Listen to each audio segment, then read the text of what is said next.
During Thanksgiving meal, my parents declared me a futile failure, then cast me out, go live in the streets. They had no clue I pocket $25 million every year, so I just smirked and departed 3 weeks later. Do you know what it feels like to be told you're worthless, a complete failure, by the very people who brought you into this world, especially when you're secretly earning $25 million a year? It's a gut punch that money just can't heal. I'm Harper Lane, 32 years old, and believe me, that kind of cash can shield you from a lot: rent, fear, instability. But it offers absolutely no protection from a family determined to believe the worst version of you. I learned that painful lesson on Thanksgiving night, standing in my parents' dining room in suburban Portland. I was surrounded by people who had already decided, with absolute certainty, exactly who I was and who I wasn't. The house itself? It looked the same as always. Warm lights, cinnamon candles, the comforting scent of roasted turkey filling the air. But the atmosphere? You could practically slice it with a knife. The long mahogany table was crowded. My grandparents at the far end, my aunts whispering behind their wine glasses, my cousins glued to their phones. And then there was Chloe, my younger sister, glowing in the center like the sun itself. Everyone else seemed to orbit around her. Her fiancé, Luke, sitting beside her with the eager smile of a man who'd already absorbed the Lane family hierarchy. Chloe, the pride. Me, the problem. Chloe was everything my parents worshipped. A rising star attorney at a downtown Portland firm. Wedding planned for next spring. A closet full of designer coats. And a LinkedIn profile, so polished it practically sparkled. My mother couldn't go 10 minutes without slipping in a new brag. Chloe just closed a massive case. Chloe might be promoted to partner early. Chloe and Luke are looking at investment properties. My girl is so smart. Meanwhile, I sat near the end of the table, on a chair that wobbled. No one ever seemed to notice the wobble. Maybe that was fitting. Harper, Michelle finally asked, after ignoring me for nearly an hour. Are you still doing that little online thing? She said it the way someone might talk about a hobby involving glitter and glue. I just smiled politely. It wasn't worth explaining that my little online thing employed over 90 people across 3 states, or that one of my companies had just finalized a multi-million-dollar licensing deal. It wouldn't matter. They'd already decided my life was just a phase I'd eventually grow out of. I cut into my turkey, praying the evening would pass quietly. But peace never survives long in the Lane household, especially when Chloe felt like stirring the pot. It's honestly sad, she announced loudly to Luke, though the entire table could hear. Harper still refuses to finish college. Can you imagine being 32 and still not having your life together? Luke chuckled sympathetically. My mother sighed dramatically, as if I'd disappointed her again just by daring to exist outside her perfect script. And then my father, always the judge, never the jury. He decided it was time for this year's performance review. He set down his fork with a sharp clink and cleared his throat, speaking loud enough for the entire table to fall silent. Harper, he began. Your mother and I have been talking. My stomach tightened. Nothing good ever followed that sentence. You're 32, he continued, his voice growing louder, more condemning. And you're still chasing those silly internet dreams. You refuse to listen. You refuse to follow the path we gave you. It's embarrassing. My mother nodded quickly, chiming in before I could speak. We're tired of worrying about you. Tired of pretending you're doing fine when you clearly aren't. You never take real advice. You never act like a member of this family. Their words should have stung. Once upon a time, when I was younger and still naive enough to crave their approval, they might have. Now, they just washed over me like cold, annoying, predictable, pointless water. Chloe folded her manicured hands on the table and added her own dagger, her tone sweet as pie. Honestly, Harper, if you had just finished college like a normal person, you wouldn't be such a burden. Some people have careers, not whatever you do. A few relatives exchanged awkward glances. Some looked down at their plates. Not one person spoke up for me. Not even the grandparents who used to slip me candy under the table when I was little. That silence said everything. And then the moment hit its breaking point. My father slammed his palm onto the table so hard the cranberry sauce trembled. You're 32 and have nothing to show for it, he barked. From now on, we're done. No more help, no more pity. If you want to ruin your life, fine, but don't drag us into it anymore. He stood, pointed toward the door, and delivered the sentence that would replay in my head for weeks to come. Go live in the streets if you have to. A hush fell over the entire room. Forks froze midair. Someone gasped softly. And I, the highest earning person in that house, owner of a penthouse in Seattle, donor to 3 major nonprofits, employer of nearly 100 people. I just sat there, watching the scene like an out-of-body experience. I opened my mouth.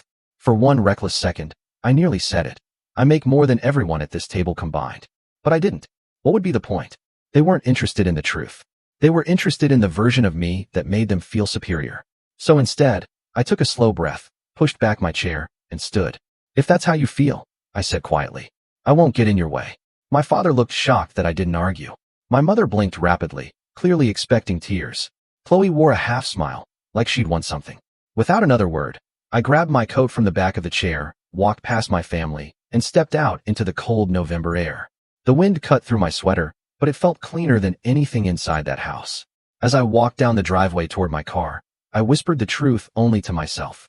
They have no idea I make $25 million a year. I opened the door, climbed inside, and started the engine. If you grow up hearing the same story about yourself over and over, eventually you start to wonder whether it's really your story or a script someone forced into your hands long before you understood what any of it meant. Driving away from my parents' house that Thanksgiving night, the cold seeping through my coat, it hit me how deeply that script had been carved into my life. Their outburst wasn't new. Their disappointment wasn't new. Their humiliation wasn't new. It had been building for years, layer by layer, comment by comment, expectation by expectation, until it became the only language my family knew how to speak to me. So, I guess we need to go back. Back to where the Lane family image first started strangling the Lane family reality. Back to when I was 16 and still naive enough to believe families were supposed to feel like safety, not performance. My parents, Daniel and Rebecca Lane, came from modest, hardworking backgrounds. But by the time Chloe and I were teenagers, they had settled nicely into what they considered the respectable middle class. Dad was a supervisor at a construction management company, a job he carried like a badge. To him, respectability came from hierarchy. Someone above you, someone below you, and you sitting neatly in the middle, admired by neighbors for being reliable and stable. He ironed his shirts obsessively. He introduced himself formally, even at backyard barbecues. He couldn't stand the idea of being seen as less than in any social setting. Mom was a school nurse, the kind who was warm with students but cold with adults. She had one guiding question in life, the same one she repeated like a prayer. What will people think? Not what do you want? Not what makes you happy? Only, what will people think? Her entire existence revolved around avoiding any potential stain on the family image. Reputation wasn't just important to her. It was her oxygen. And then there was Chloe. Perfect, polished Chloe. 2 years younger than me, but always positioned miles ahead. She had private violin lessons, a personal math tutor, dance classes, leadership camps, summer trips abroad. Whatever she touched, my parents treated like destiny. She attended an expensive private school for children with potential. And every dollar spent on her came with a breathless compliment from Mom. She's so poised. She's so mature. She's going places. Dad loved bragging about her GPA to anyone who would listen, even strangers at the grocery store checkout. Chloe was prom queen her junior year, president of the debate team, took photos that always landed perfectly on her Instagram feed. She never broke rules, not because she was inherently good, but because approval was her favorite currency. She knew exactly how to play the part. Smart, charming, compliant, the golden daughter who made her parents glow. Then you have me, the other daughter. I liked computers, coding, building little websites from scratch, staying up late dissecting the back end of e-commerce platforms. Fascinated by how algorithms worked. I could lose hours debugging a single line of code and feel thrilled when I finally solved it. I wasn't into dances or popularity contests. I wasn't graceful or poised or photogenic in the way my mother desperately wished. I liked quiet. I liked being alone. To my parents, that meant I was odd, antisocial, not a people person. They said it like a diagnosis. When I started helping small businesses make money online at 16, building web pages, designing email automations, testing ad copy, my parents didn't see talent. They saw a phase, a quirk, something I'd grow out of once I stopped being difficult. Meanwhile, everything Chloe did was applauded as if she'd invented gravity. I still remember the dinner when she'd gotten a 97 on a biology test. My mother toasted her with sparkling cider like she'd been accepted to Harvard Medical School. The same night, I tried to share that a client had paid me $200 for a website redesign. My father didn't even look up from his plate. Don't brag, Mom said sharply. It's tacky. But Chloe that's different. Different. Everything was always different for Chloe. The turning point, the moment my family decided who I would be for the rest of my life, came during my second year of college. I had gotten into a business program mostly because my parents insisted college was the only path to respectability. I tried. I really did. But lectures felt like cages. And the more I learned about theoretical business models, the more I wanted to build something real, instead of just studying it in a fluorescent-lit classroom. During sophomore year, I took a leap. One of my online projects suddenly took off, an e-commerce automation tool I built from scratch. I was making more money than most of my professors. I felt alive for the first time in years. So, I made the decision that changed everything. I dropped out. I can still see my parents' faces the night I told them. My father went red first, his anger always a slow boil. My mother went pale, her hands trembling the way they only did when she imagined herself being judged by someone else. "You're throwing your life away for some silly.com fad," Dad snapped, pacing the kitchen as if he needed room for his disappointment to stretch. "Do you know how ridiculous this looks? Do you know what people will say?" Mom didn't yell, but her voice was sharper than his. "Harper, why can't you just be normal? Chloe follows the plan. She works hard. She respects her family. Why can't you be more like her?" That was the moment I became the family embarrassment. And from that day forward, every holiday dinner followed the same script. Chloe's achievements were recited like scripture. The perfect GPA, the impressive internships, the glowing letters of recommendation, the prestigious job offers. And then inevitably, someone would glance at me with that practiced look of concern and say something like, "Not everyone finds their path so quickly. Maybe someday you'll go back and finish school. Success isn't for everyone. You'll get there eventually." I became the cautionary tale, the living, breathing example of what happens when you don't listen to your parents. My role, assigned without my consent, was to make Chloe look better by comparison. And every time I tried to explain what I actually did for a living, they reduced it to nothing with a single dismissive line. Just online stuff.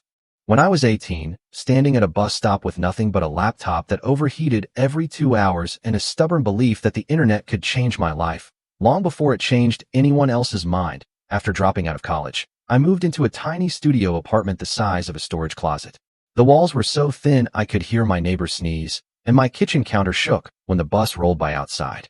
There was no safety net, no emergency fund, no family cushioning my fall, no one offering backup plans. I spent the mornings doing freelance design work, the afternoons fixing broken Shopify themes for small businesses, and the nights teaching myself everything I could get my hands on. Coding, funnels, paid ads, email automation, consumer psychology, A/B testing, search engine optimization, analytics, dashboards. I devoured it all like oxygen.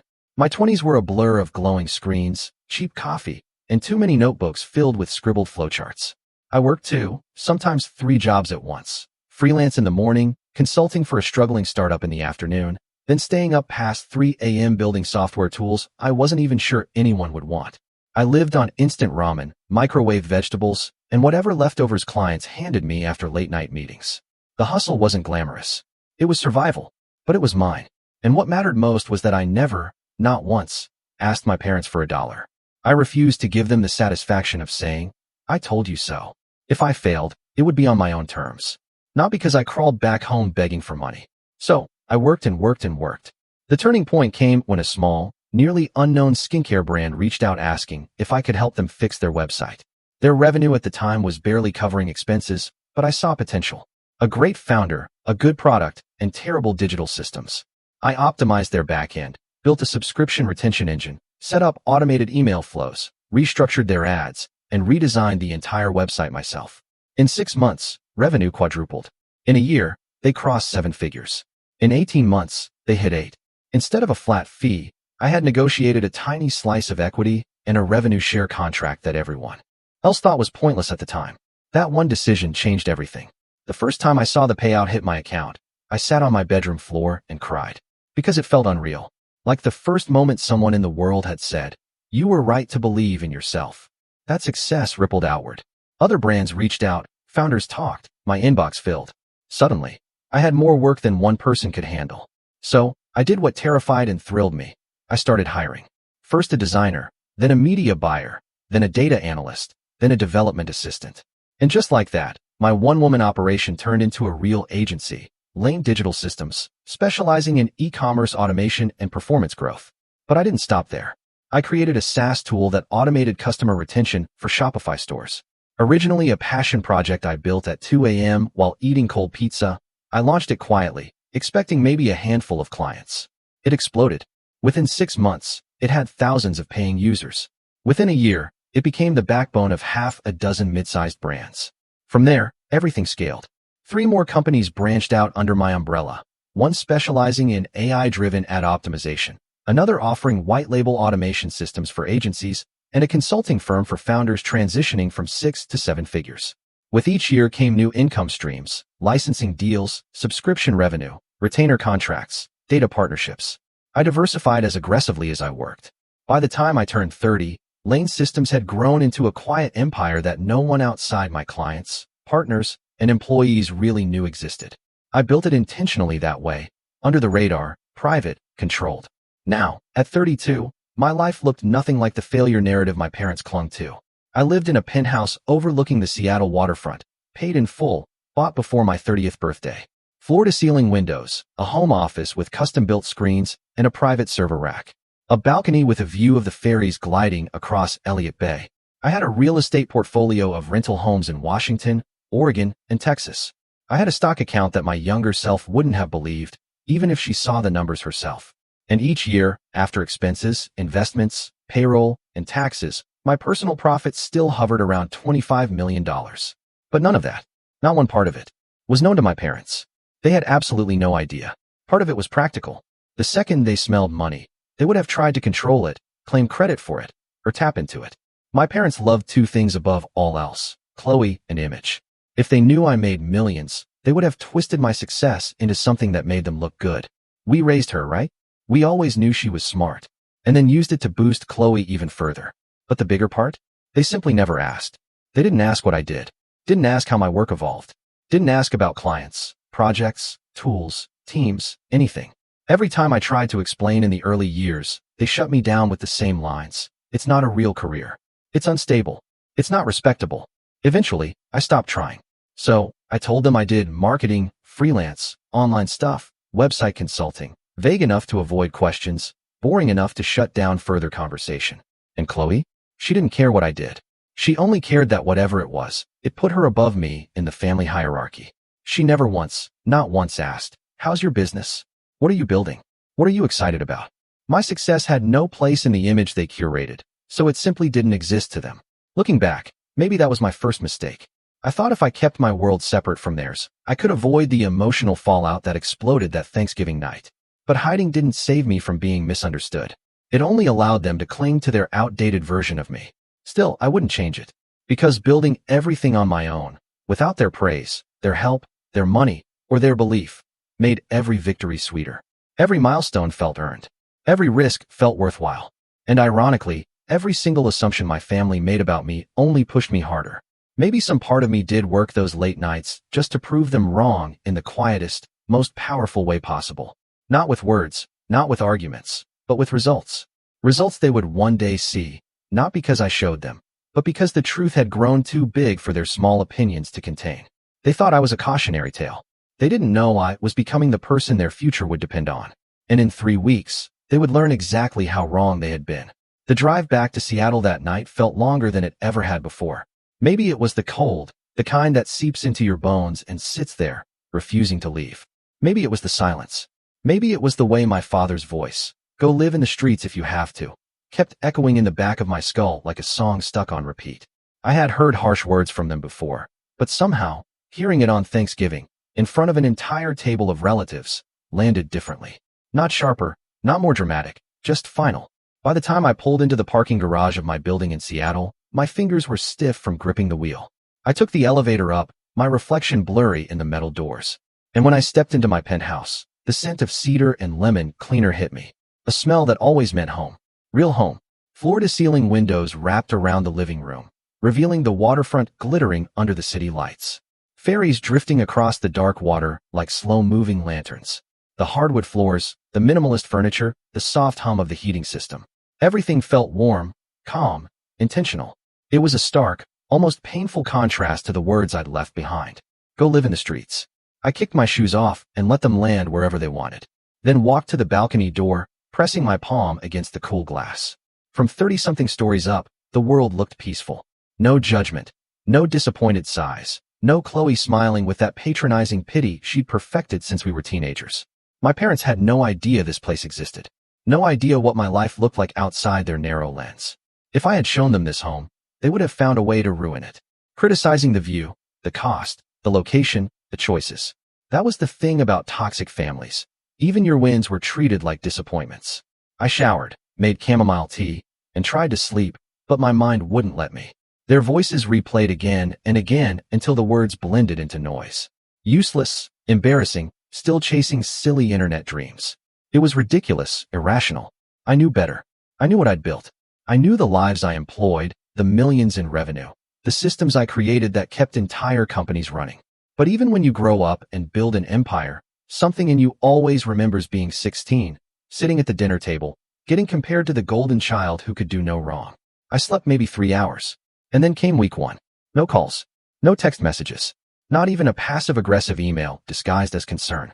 You would think after throwing your daughter out of the house, publicly, loudly, they would at least check whether she'd made it home safely, whether she had somewhere to stay, whether she was okay. But my phone stayed silent. On Monday morning, I woke at 5 a.m. like always, forced myself into my gym leggings, tied my hair back, and walked to the building fitness center. I ran 5 miles on the treadmill, sweat dripping down my neck, my brain rehashing conversations I wished I could unhear. Then I showered, made a protein shake, and joined my first call of the day with the Europe team. After that came virtual meetings with 2 new partnerships, contract negotiations, a financial review with my CFO, and a strategy briefing for our SaaS development pipeline. From the outside, it looked like a perfectly normal, perfectly productive week.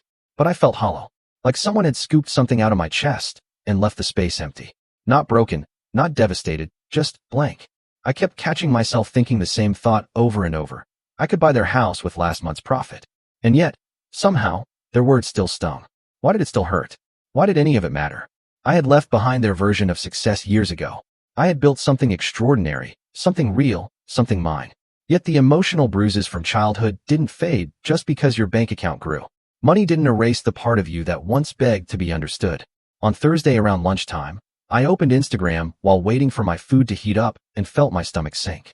Chloe had posted a photo from Thanksgiving dinner, a carefully staged shot of her, Luke, and my parents standing in front of the fireplace, smiling like an advertisement for familial bliss. She looked radiant, glowing under the filter, Luke's arm around her waist. My mother's hand rested on Chloe's shoulder with pride.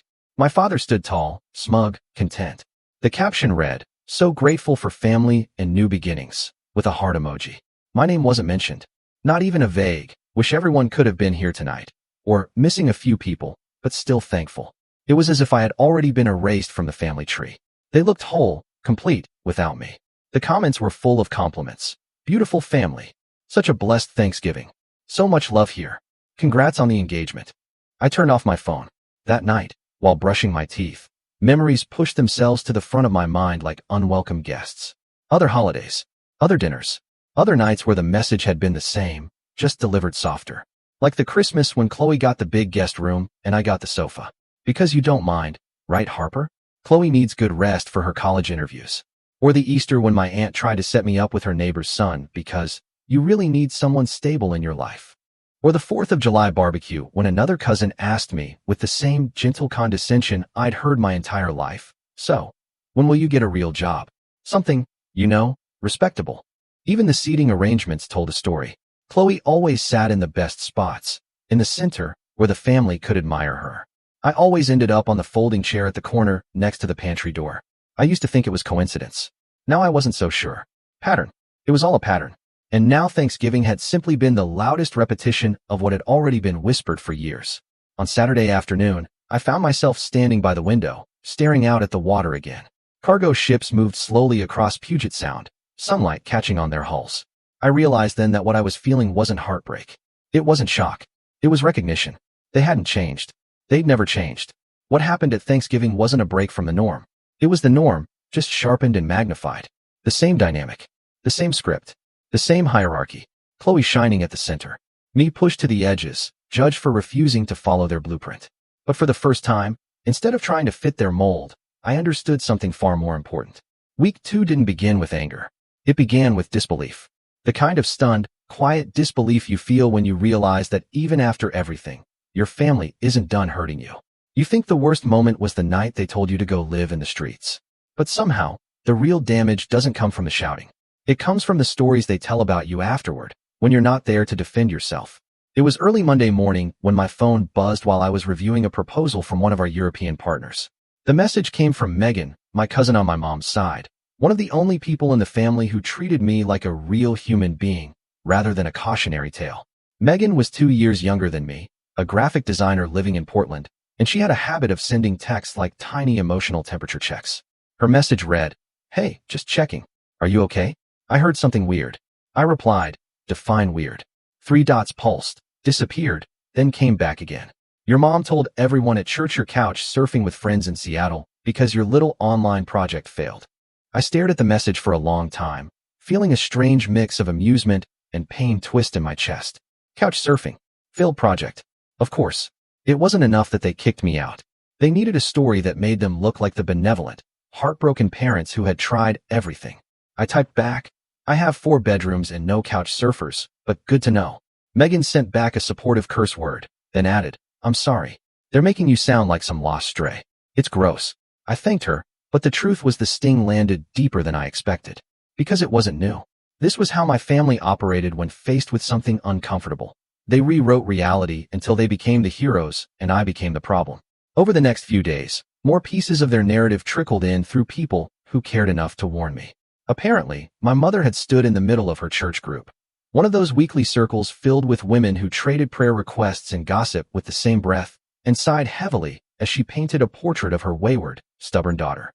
"Harper refuses to accept help," she'd said with a trembling voice, as if she were the victim of her daughter's cruelty, rather than the perpetrator of a lifetime of emotional erasure.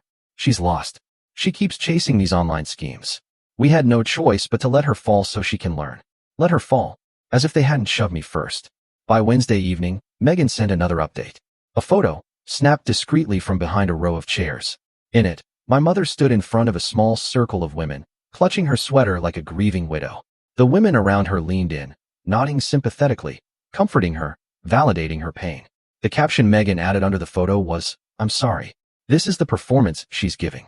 I stared at the picture for a long time, feeling something inside me go cold. Not angry, not even sad, just cold. Because I finally understood something I had never wanted to admit. My parents didn't just misunderstand me. They needed me to fail. They needed that narrative to keep their own image polished and uncracked, to explain away every bad parenting choice, to justify their obsession with Chloe. Speaking of Chloe, she wasn't just participating, she was thriving in the aftermath. One of her friends from law school, Lexi, posted a story on Instagram, a brunch photo with mimosas and avocado toast, and Chloe laughing with the confidence of someone who had never actually been challenged in her life. The caption under it, tagging Chloe, reading, "Talking about family stuff. Harper really spiraled, huh?" Chloe had replied in the comments, "Some people just don't understand responsibility." And then in another comment, "We warned her MLMs weren't a real career." MLM. She told people I was doing MLM. Not marketing. Not tech. Not SaaS. Not automation labs. Not the multi-million-dollar empire I'd built from nothing. MLM. That was ignorance. That was malice. I put my phone down and exhaled slowly. The kind of breath that feels like it's leaving your soul, not your lungs. They weren't just letting me go. They weren't just cutting me out. They were rewriting who I was into something that made sense to them. Something beneath Chloe. Beneath their ideals. Beneath their expectations. They needed the world to believe I was floundering so that they wouldn't have to question the story they'd spent years building. The golden daughter and the failure. And of course, what better way to elevate Chloe than to cast me as the disaster, the warning sign, the example of what happens when you don't follow the plan, the daughter who couldn't measure up, the one who justified every ounce of favoritism they'd poured into her. I went through the motions that week, meetings, workouts, but the weight of their narrative settled over me like fog. Not because I believed them, not because any of it was true, but because I had lived long enough in their world to know how powerful perception can be. If they controlled the story long enough, people would believe them. People already were. But as that realization crystallized, something else rose quietly beneath it. Something stronger, steadier, colder, a determination. Because I had spent years hiding my success, not to protect myself, but to protect them, to avoid their meddling, to avoid becoming their trophy, to avoid their questions and expectations and greed. But now they were using me, my silence, my distance, my privacy, as an empty canvas to paint themselves as victims and saints. And that was the moment I made a quiet decision. If they wanted a narrative war, I could give them one. Not through pettiness, not through shouting, not through petty online posts, but through truth. And the truth, once revealed, would shatter every lie they had built. Week 2 wasn't just painful. It was clarifying. Because once you realize your family would rather destroy your reputation than confront their own failures, there's only one path left to take. You stop trying to earn their love, and you start preparing to earn your freedom. Week 3 didn't arrive gently. It didn't knock or whisper or announce itself the way emotional hurt usually does. It crashed into my life like a quiet explosion. Silent, contained, but devastating in its precision. In the first week, they erased me. In the second, they rewrote me. In the third, they stole from me. Or worse, they used me. It happened on a Tuesday morning around 6:40 a.m. I had just finished a call with my London team when a new email slid into my inbox with the subject line, "Urgent confirmation required regarding your guarantee on the Lane home renovation loan." At first, I thought it was spam, scam, phishing, something automated that slipped past filters. But the sender wasn't suspicious. It was from a law firm in Portland. I recognized one that handled mid-sized real estate financing and family lending. My stomach tightened. I clicked it open. "Dear Mississippi Lane, we are reaching out to confirm your continued willingness to act as co-signer and guarantor for the Lane residence renovation and expansion loan, originally filed July 12, 2 years ago. Due to adjusted interest terms, we need your written approval within 10 business days." I reread the paragraph 5 times, each slower than the last. Co-signer. Guarantor. No, absolutely not. I had never co-signed anything for my family. I would have sooner lit my own credit score on fire. I grabbed my phone, dialed the number from the email, and waited. A paralegal picked up, cheerful and oblivious to the implosion happening inside my chest. I kept my voice level. Professional. "Hi, this is Harper Lane. I'm calling regarding an email about a renovation loan. I think there's been a mistake." She typed. Papers rustled. "Oh yes, Mississippi Lane. We have you listed as guarantor. Let me pull up the original documents." I paced toward the window as she searched. My pulse thudded in my throat. When she returned, her tone was confident. Prepared. Final. "Yes, here it is. The loan was approved with 3 signatures. Daniel Lane, Rebecca Lane, and you as guarantor. Amount, $380,000. My hand tightened around the phone. I never signed anything. A pause, then the sound of pages flipping. "Well, the paperwork is here. Your signature looks perfectly valid." I asked for a scan. She emailed it. I opened it instantly. My heart dropped into my stomach. It was my name. My handwriting. My signature. Except it wasn't. It was an imitation, good enough to fool a bank. Someone had forged my signature. My parents had forged my name on a $380,000 loan. It felt like the room tilted sideways. I sank into my office chair, staring at the document as my mind tried to make sense of it. A renovation loan. 2 years ago. Before their fancy kitchen update. Before the backyard redesign. They bragged about before the new roof, the deck, the property expansion. But then I noticed something else in the paperwork. A section marked discretionary project allocation. A portion of the loan, $90,000, was earmarked for supporting new business ventures within the Lane household. New business ventures. My blood iced. "Chloe." I texted Megan immediately. "Me. Hey, random question. Did Chloe ever mention how she funded her boutique?" Megan, OMG. "Why? Me. Just answer." Megan. "She told everyone it was smart family financing.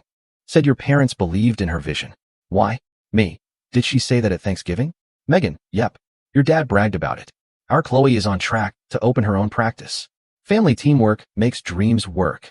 Then she added, "Megan, Harper, don't tell me what I think you're about to tell me." Me. "They used my name, my credit, behind my back, for her business." Another message came through from her a second later. Megan, Harper, "I'm so sorry.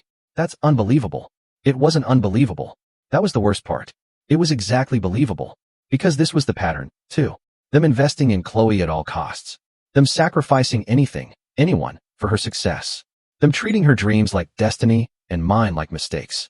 But forging my signature on a massive loan wasn't favoritism. It was fraud. My phone buzzed with a text from an unknown number. It was my mother. Coincidence? No. Megan probably messaged her. Word traveled fast in our family. Mom's message read, "Harper, honey, I heard the bank reached out. Don't overreact. It's just paperwork. You make good money online. You'll be fine." This was for the family. For the family. I stared at the sentence until it blurred. Then she sent another message. "Chloe is our future. You know that. Supporting her is supporting all of us. No apology. No explanation. No shame. Just entitlement. Pure, unfiltered entitlement." In her mind, my financial identity was theirs to use. My credit score was a tool for their convenience. My success, however they imagined it, existed only to serve the golden child. The anger hit me so fast it stole my breath. Not loud anger, not the screaming kind. Cold anger. Precise. Steady. Focused. Because in that moment, everything crystallized. They didn't just consider me useless. They didn't just erase me. They didn't just lie about me. They used me, used my name, used my stability, used my financial credibility without my permission to secure a loan that benefited Chloe, not me. They stole from my future to fuel hers. And the worst part? They genuinely believed they were entitled to do it. That was the snap. The exact moment something in me hardened. Not because of the loan. Not because of the debt. Not because of the betrayal. But because I finally saw them clearly. Not as misguided parents. Not as flawed humans. But as people willing to exploit me while calling me a failure. They didn't see me as family. They saw me as a resource. And they thought they'd get away with it. But they had no idea who they were dealing with. Not the 16-year-old they used to shame. Not the dropout they mocked at holidays. Not the daughter they shoved out the door on Thanksgiving. They had no idea. None. What a woman earning $25 million a year could do when pushed. Week 3 didn't break me. It forged me. And what came next, that would break them. The night I discovered the forged loan, Seattle felt different. Colder. Quieter. The kind of quiet that makes you hear your own heartbeat in your ears. I stood by the windows of my penthouse, staring out at the skyline. The ferries drifting like glowing ghosts. The city lights flickering against the dark water. The hum of a world that kept moving, even when mine felt like it had tilted off its axis. For a long time, I didn't move. I didn't cry. I didn't scream. I didn't even curse. I just stood there, letting the weight of the betrayal settle in piece by piece until it felt almost physical, like something pressing against my ribs from the inside. I had been humiliated, lied about, erased, used, and now financially compromised by the very people who insisted I was worthless. And for the first time in my life, I didn't feel like swallowing it. I didn't feel like being the bigger person. I didn't want to endure quietly the way I always had. No, something had shifted. Something deep. Something final. I wasn't just hurt. I was done. But being done didn't mean destroying everything in a burst of emotion. I wasn't Chloe. I wasn't my parents.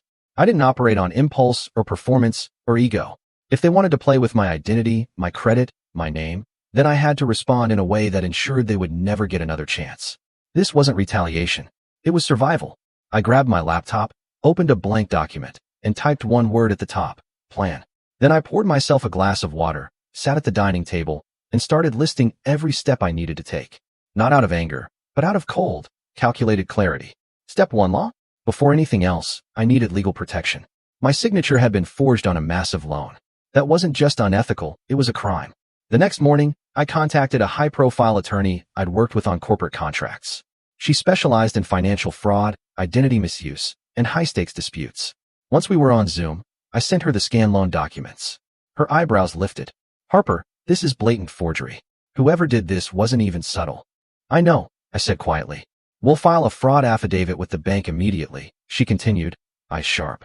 "We'll put the loan into dispute, freeze collections, and request a forensic handwriting analysis.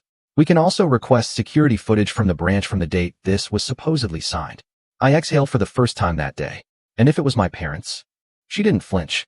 "Then we build the evidence, and we separate you legally and financially as fast as possible." Step 2, forensic accounting. If they forged one loan, who was to say they hadn't done more? I hired a forensic accountant, an expert who handled messy divorces, embezzlement cases, and inheritance wars. He was the opposite of dramatic, quiet, methodical, unsettlingly unbothered by the horrors people commit with other people's money. He sent over a list of things he'd start investigating. All financial records tied to my name, credit lines I didn't know existed, applications using my social security number, liens or co-signed documents, the renovation project, Chloe's boutique's funding streams, my parents' debt-to-income ratio, any inheritance trusts my parents might be hiding, whether they'd opened additional loans for the family. He asked for permission to comb through public and private databases. I granted it. Part of me felt sick. Part of me felt relieved. Step 3, lockdown. That same day, I spent hours securing every aspect of my financial and digital identity. I froze my credit with all bureaus. I locked every account with two-factor authentication. I changed every password. I disabled all outdated credit lines. I removed my parents' home address from anything still linked to my name. I notified my CPA to reroute all business tax documents to a secure vault. I even requested a legal name variation alert to prevent someone from using a misspelled version of my name. By the time I finished, my entire financial existence was fortified. No one could use me again, not even by accident. Step 4, not revenge. Revenge is emotional. Information is strategic. I didn't want to destroy my family. I wasn't plotting to ruin anyone's life. I wasn't trying to hurt them the way they had hurt me. But I needed the truth, and I needed to be prepared, because if they were willing to forge my name once, they'd do it again. And if they were willing to steal from me to lift Chloe up, there was no telling how far they'd go. That night, sitting alone at my table, staring at the lights flickering across the water, I felt the ache of betrayal. Not because I wanted revenge, because I finally understood. I had spent years trying to keep the peace with people who were comfortable setting me on fire, and I was done burning for their comfort. I wasn't planning war. I was planning escape, a clean, permanent disentanglement from the people who saw me as a tool. But if they forced a war, then I was going to win.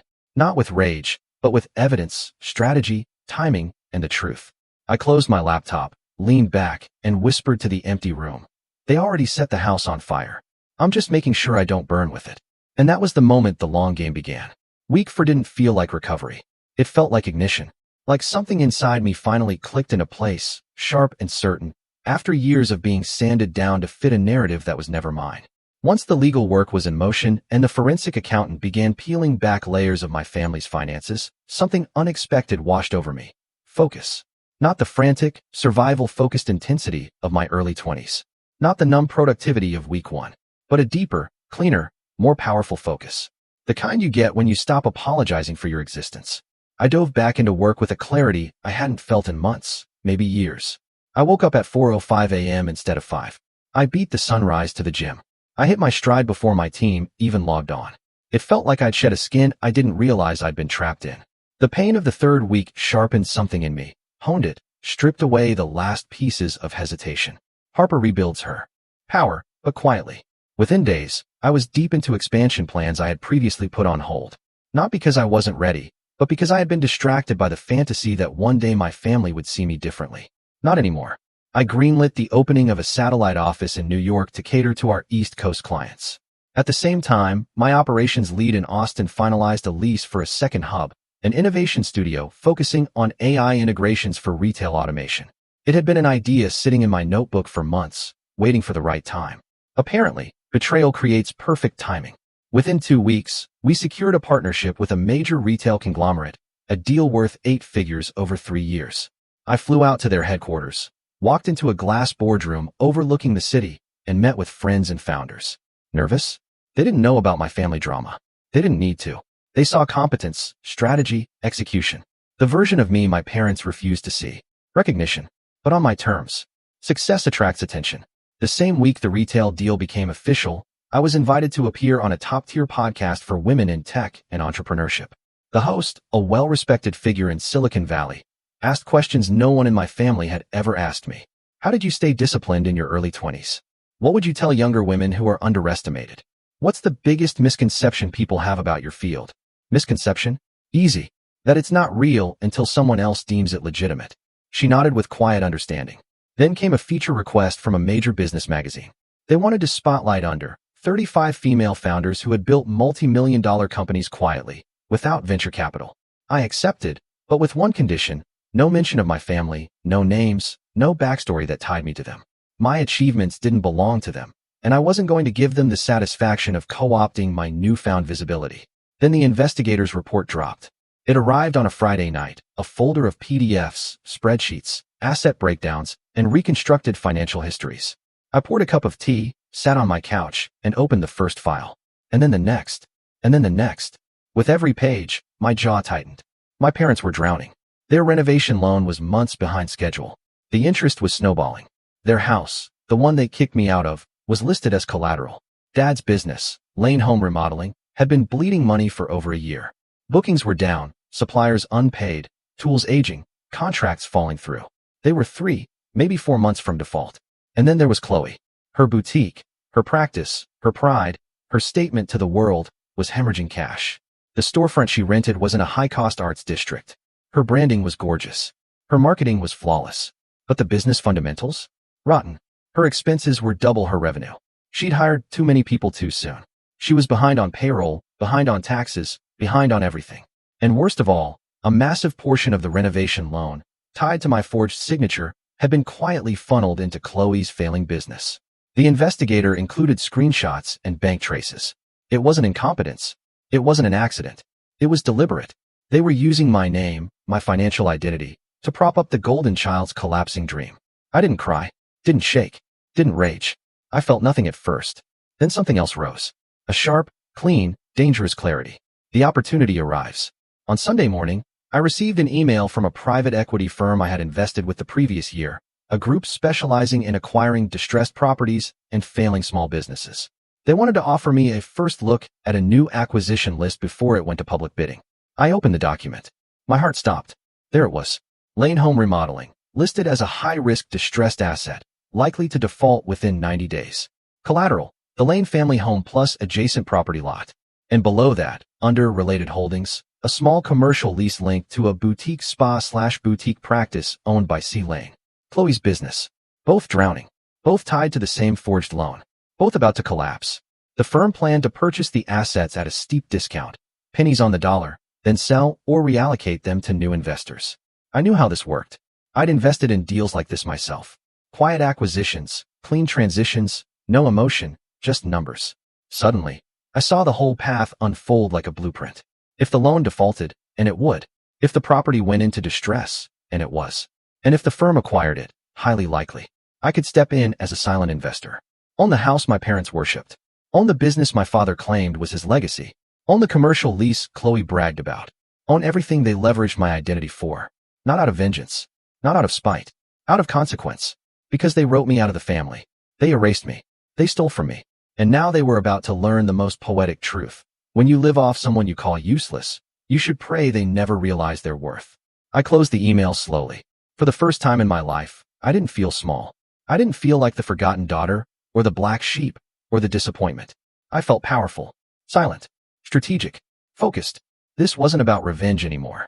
This was about reclaiming every piece of myself they tried to take, and building something so undeniable that their entire world would shift the moment they learned who I really was. And that moment was coming soon. 3 weeks after Thanksgiving, Seattle glittered with holiday lights. The air smelling like cold pine and distant cinnamon. The kind of festive atmosphere that makes cities feel softer around the edges. But under all that warmth, something entirely different pulsed inside me. Resolve. Sharp. Unwavering. 3 weeks. Just long enough for my parents to spin their stories. Long enough for Chloe to post curated snapshots of her perfect life. Long enough for them to believe the narrative they had crafted about me had replaced the truth. But also long enough for something else to happen. Something that would change the entire landscape of our family dynamic in a single night. The gala invitation. A week earlier, I had received a formal letter embossed with gold lettering from a Seattle-based foundation, one I had quietly funded for almost 4 years. My company contributed to their youth housing initiative every quarter. I'd always insisted on remaining anonymous, preferring my money to speak louder than my name. But this year, the foundation president wanted to honor one donor in particular.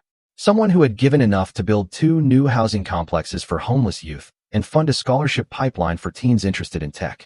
Me, Harper, she had said over the phone, her voice warm and determined. It's time the community knows who's behind the work. Please, let us honor you publicly. I hesitated, not because I needed the attention. Exposure had never been my goal, but something in me whispered that the timing was right. That maybe after everything, letting the world see me clearly wasn't vanity. It was reclamation. So I said yes. The night of the gala, the ballroom glowed with white lights cascading from crystal chandeliers. Tables were draped in navy velvet. The air was filled with the soft murmur of Seattle's business elite, donors, volunteers, and city officials. I arrived in a dark emerald gown, hair swept back, makeup subtle but intentional. I looked like a version of myself my family had never bothered to imagine. Put together, powerful, unapologetically present. As I handed my coat to the attendant, I scanned the room. That's when I saw them. My parents. My mother in her pearl necklace. My father with his stiff posture that screamed self-importance. Chloe, wrapped in a sequin dress, clinging to Luke's arm like a designer handbag. They stood near a table of their church group, laughing softly, drinking complimentary champagne, taking in the grandeur of an event they clearly felt honored to be invited to. They hadn't seen me yet, and they certainly had no idea why I was here. The announcement. An hour into the event, the lights dimmed slightly as the MC stepped onto the stage. The crowd quieted. My heart thudded against my ribs. Not from nerves, but from anticipation. The MC smiled, scanning the room. Tonight, she began. We want to honor someone extraordinary. A ripple of polite interest moved through the crowd. A donor who has quietly funded some of our most impactful programs. Someone whose success in tech, automation, and e-commerce has made it possible to house over 140 young people in the past 2 years. I watched my parents shift. Chloe straightened. None of them suspected a thing. And this year, after much persuasion, the MC continued. She has agreed to let us recognize her publicly. Chloe leaned toward my mother, whispering something smug. I nearly laughed. The MC raised her voice with emphasis. Please join me in applauding our top donor of the year, a woman whose companies generate over $25 million annually. Ms. Harper Lane. The applause rose like a wave. Hundreds of people clapped. A spotlight swept the room and landed on me as I stood. The moment the light hit my face, my parents' expressions fell apart. My father's mouth dropped open. My mother blinked rapidly, as if trying to reconcile the name with the reality. Chloe went rigid, her fake smile cracking like old paint. I walked toward the stage, each step echoing through the ballroom, each step rewriting years of their narrative in real time. On the stage, I reached the microphone, the applause fading into an attentive hush. I smiled warmly, lightly, but with the kind of composure that comes only from surviving fire. Thank you, I began. I'm honored. I let my eyes scan the room, passing briefly over my parents, but not stopping on them. They didn't deserve that acknowledgement. Not here. I built my first business at 19, I said. Back then, a lot of people told me it wasn't real. That online work was a phase. That I would never make anything of myself. My mother flinched. My father looked away. Chloe swallowed. But I learned something important. I continued, keeping my voice steady, warm. Some of us are told we're useless, that our work is silly, that our dreams aren't respectable. A murmur rippled through the audience. But dreams don't need permission, and success doesn't need to be understood by everyone to be real. The room erupted in applause. My parents stayed frozen, their expressions a mixture of disbelief and suffocating realization. Chloe smiled tightly, as if trying to pretend she wasn't internally collapsing. I stepped down from the stage as camera flashes lit the room. Several attendees congratulated me, shaking my hand, thanking me for the work I'd funded. I accepted graciously, each compliment another stitch in the narrative I was reclaiming for myself.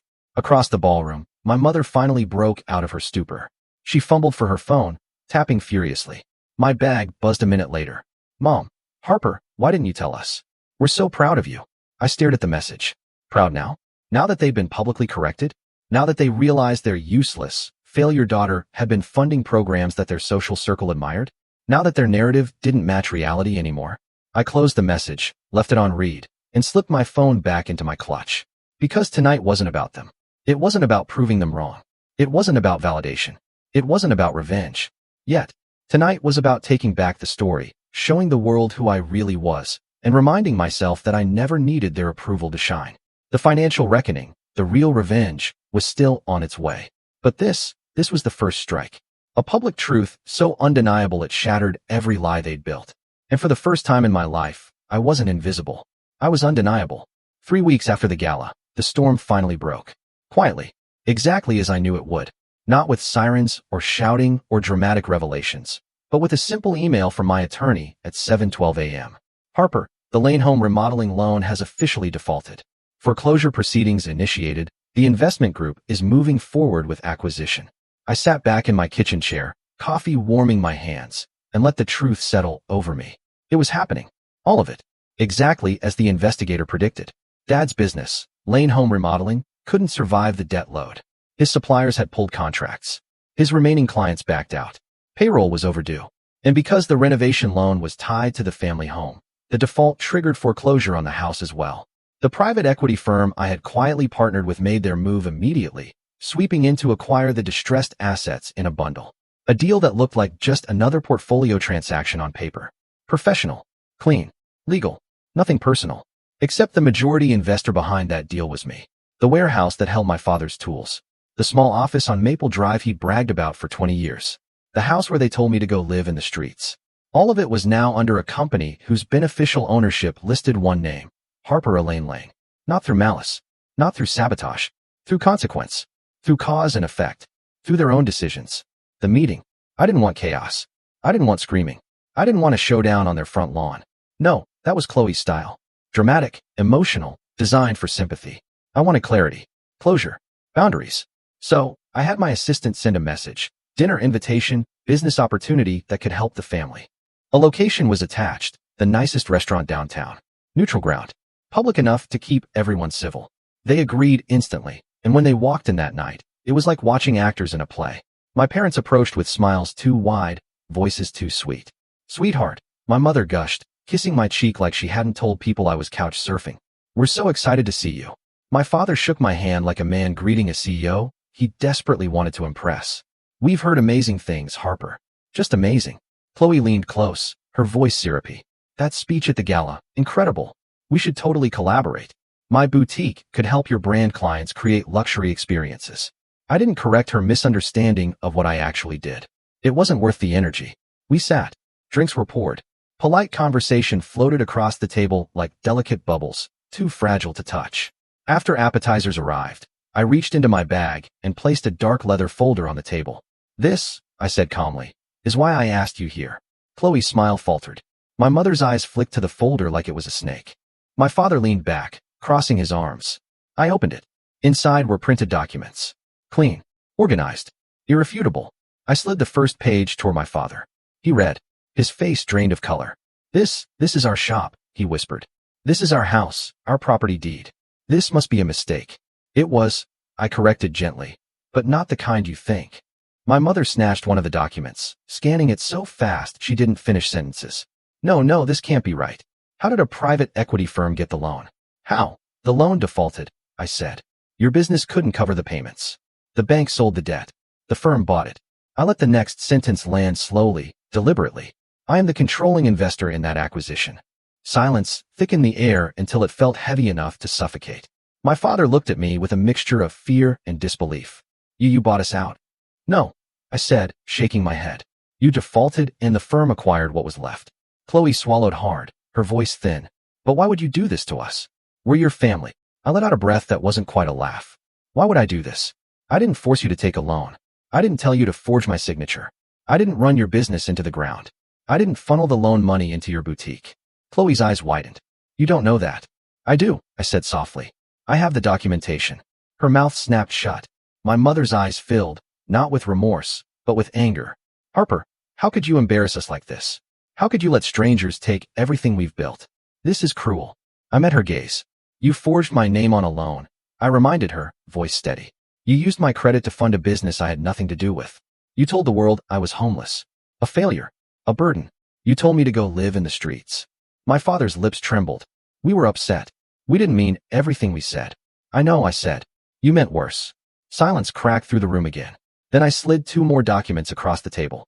These are your options. They looked between me and the papers, confusion spreading. I clarified. Option 1. Sell the business and the assets back at fair market value. The firm, and by extension, me, gets fully repaid. You walk away clean. We go our separate ways permanently. My mother stiffened. My father blinked rapidly. Chloe paled. Option 2. I lease the building and the house back to you for 6 months. Full market rate contract. Strict terms. No favoritism. No exceptions. And when the lease expires, we cut all ties. Chloe's voice cracked. You're kicking us out. I'm giving you options, I corrected. Something you never gave me. My father's hand shook as he reached for the last page. It wasn't financial. It was legal. A declaration you will sign, I told them, acknowledging that you used my identity without consent. I will not pursue criminal charges. In exchange, you no longer interfere in my life. No more lies. No more stories at church. No more rewriting who I am. My mother covered her mouth, eyes wet. Harper, you would let our family fall apart over this. I finally let the truth sit on the table between us. You already let it fall apart, I said softly. I'm simply refusing to stay in the rubble. Chloe tried once more, reaching across the table as if she had any right to touch me. Harper, please. You can't just walk away. We're family. I looked at her hand, then at her face. Family doesn't forge your signature, I said. Family doesn't steal from you. Family doesn't call you useless and tell you to go live in the streets. I stood up, slipping the folder back into my bag. You didn't treat me like family, I finished. You treated me like collateral. My mother whispered my name like a prayer.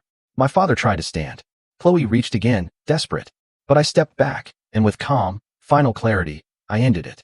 You told me to go live in the streets, I said, voice low but steady. So, I chose to buy the streets instead. Then I turned and walked out of the restaurant, not once looking back. Because the moment I left that table, I finally left them. Not in anger, not in revenge, but in freedom. 6 months later, Seattle felt different. Not because the city had changed, but because I finally had enough peace inside me to notice things again.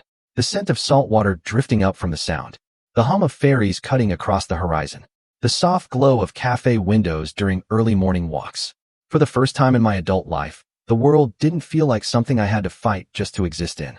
It felt like something I could build within, breathe in, live in. My parents. Without the spotlight, news traveled quietly, the way truth often does when there's no ego left to broadcast it. My parents sold everything. Lane home remodeling went first. After months of sinking deeper into debt, they took the buyout option. Clean. Simple. Enough for them to close the door without scandal. They moved into a smaller house 2 towns over, a modest, aging 2-bedroom that barely resembled the place where I grew up. Their church groups still greeted them politely, but the spotlight they once clung to so desperately had dimmed. People whispered less. They attended fewer events. Without the facade of a thriving business or a perfect daughter to parade, they kept to themselves.